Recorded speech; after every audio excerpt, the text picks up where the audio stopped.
Biz sizlar bilan print bilan ma'lumotni chiqarib berishni o'rgandik. Keling endi input bilan foydalanuvchining ma'lumotini olib unga chiqarib berishni o'rganamiz.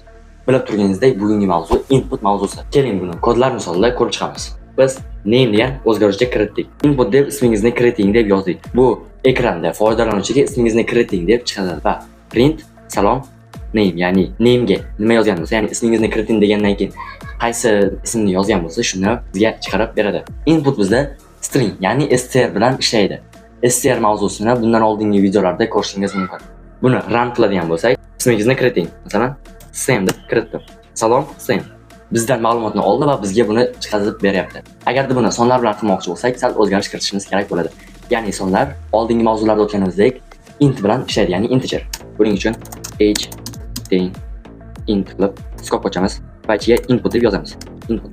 Va yana skop ochib, o'shtirnoq ichida kiriting deb yozamiz.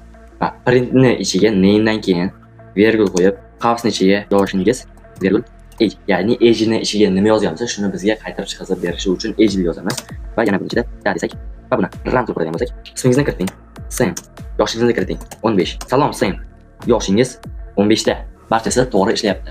Siz bugungi mavzuda foydalanuvchidan ma'lumotni olib va unga chiqarib berishni o'rgandingiz. Keyingi mavzu kichik matematik amallar bo'ladi.